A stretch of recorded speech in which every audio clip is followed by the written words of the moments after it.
Good morning. Rise and shine, my friends. Today is Tuesday, May 21st, and this is Wake Up with KERA News. I'm Catherine Hobbs. Thank you so much for starting your morning with me.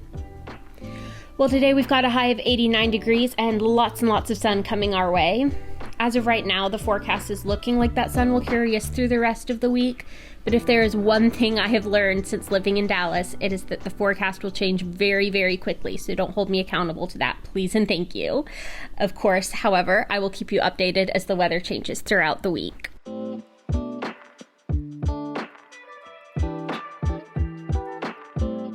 I'm here to remind you to take advantage of these sunny days. Try to get outside for 30-ish minutes today if you can. It resets your circadian rhythm and gets all those good photons in your eyeballs. But please don't stare directly into the sun. I feel like we all already know this given the most recent eclipse and basic kindergarten level common sense, but I've got to say it anyway. But for real, enjoy these sunny days and let the sun love your body right back. Now let's get you the news you need to be the most informed person in line for a latte.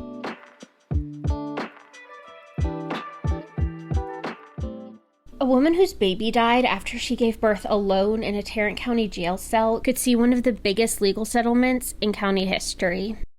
Chasity Congious gave birth alone in her cell in 2020. Her mom is suing the county on her behalf. Tarrant County commissioners will vote Tuesday whether to approve a $1.2 million payout to settle claims against the county. The current standing record for the biggest settlement the county has ever made was also over an incident in the jail. The family of Javante Myers got $1 million after he died in a cell of a seizure disorder. 2 detention officers accused of lying about checking on Myers face criminal charges in that case. Well, former President Donald Trump said he would consider tapping Ken Paxton for U.S. Attorney General if he wins a second term in the White House. Paxton has long been a close ally of Trump and famously waged an unsuccessful legal challenge to Trump's 2020 election loss in 4 battleground states. He also spoke at the pro-Trump rally that preceded the deadly U.S. Capitol riot in January 2021.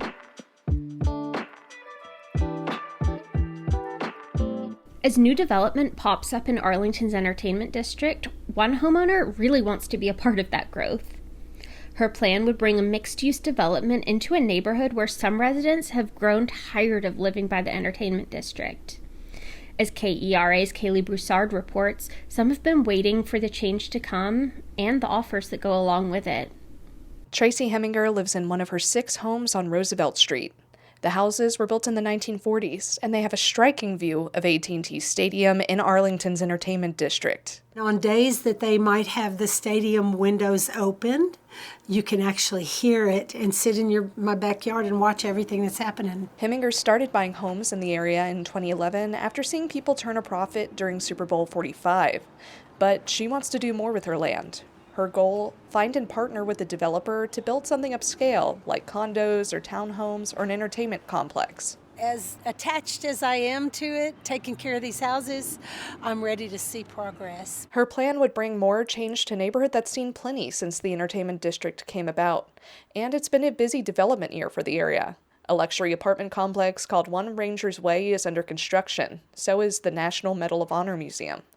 Mike Hotelling has lived on Roosevelt Street for 30 years. He supports Heminger's vision and views the area as Orange County, California, without the ocean. It's going to make this area just explode over time.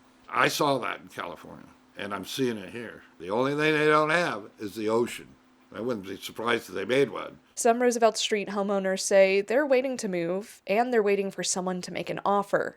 They say life around the entertainment district has become harder, especially for people who live near the stadiums. Everything's grown up around us, but nothing's happening with us. That's Roosevelt Street resident Margaret Stamp. And they're putting up new homes everywhere, but is it going to be a district of homes, or is it going to be entertainment, or, we're just stuck here. Stamp has lived on Roosevelt for 25 years. While she applauds Heminger for her vision, she wishes Heminger's plan involved buying out neighbors like her who live on the other side of the street. I would love for something to come in here nice, but I would appreciate it if everybody got in on it, not just half the street. I just don't see that that's going to be anything. Residents like Stamp say a developer 15 years ago offered residents and businesses near Roosevelt to buy out, but the offer fell through. Rich Blanchard says that deal would have been better than living near the stadiums. Blanchard and other residents say they've had issues with city enforcement of street parking during events. The city since 2018 has activated no parking signs in neighborhoods like Roosevelt whenever big events come into town. But residents say the rules leave them and their visitors with few places to park their cars. We've done things to make our driveway where we can get more vehicles off the street.